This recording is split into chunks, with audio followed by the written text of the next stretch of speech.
राम, लक्ष्मण और सीता जी के वन यात्रा।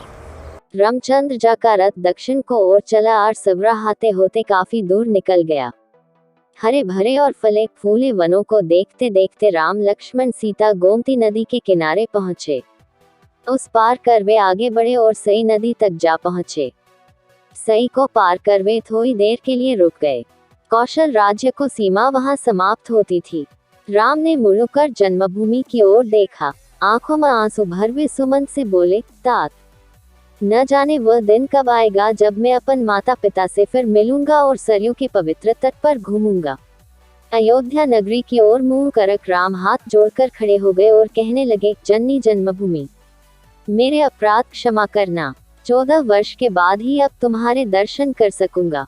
तभी सीमा प्रांत के बहुत से नर नारी वहां इकट्ठे हो गए।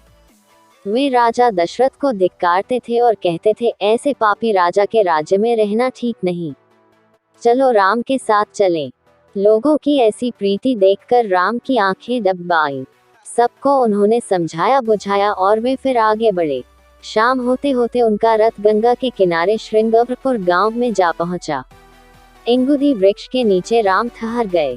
श्रृंगवरपुर में निषादों का राजा गृह रहता था। राम के आने की खबर पाकर वह स्वागत के लिए आया। उसके साथ अनेक बंधु बांधव और सेवक भी थे। गु को आते देख राम उठे और उससे गले मिले। गु ने कहा, मेरा सौभाग्य है कि आप यहाँ आए। श्रृंगवरपुर को भी अपना ही घर समझें और सुखपूर्वक रहें।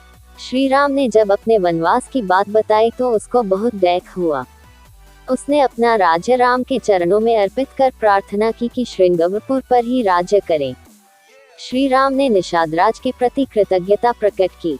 अगले दिन श्री राम ने सुमंत से कहा, मंत्रव, अब आप अयोध्या लौट जाए। पिताजी और माताओं के चरणों में हमारा प्रणाम कहिए और उन्हें बता दीजिए कि 14 वर्ष बाद हम अवश्य लौट आएंगे।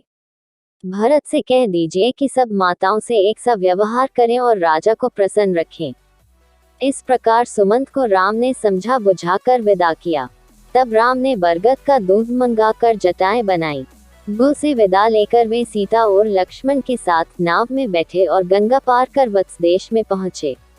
आगे भागे लक्ष्मण, बीच में सीता और सबके पीछे राम। इस क्रम में वह दुर्गम मार्गों पर चलते हुए आगे बढ़े। शाम को फिर एक पेड़ के नीचे ठहर गए। सब लोगों ने कंद मूल फल खाए। तब राम ने लक्ष्मण से कहा, राज्य की मुझे कोई चिंता नहीं है, मुझे माता की चिंता है। उनको मुझसे डैक ही मिला, मैं कोई और सेवा न कर सका। लक्ष्मण, तुम सवेरा होते ही अयोध्या लौट जाओ और माता कौशल्या और माता सुमित्रा की देखभाल करो। लक्ष्मण ने बड़ी देर तक राम को समझा बुझाकर ढाढ़स बंधाया।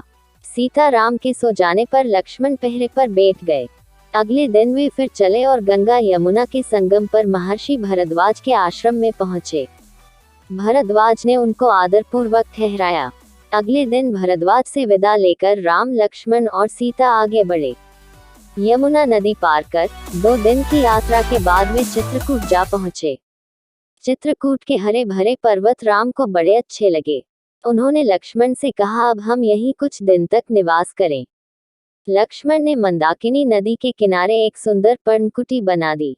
राम, लक्ष्मण और सीता वहां रहने लगे। दोस्तों, कृपया करके लाइक, शेयर और सब्सक्राइब करना ना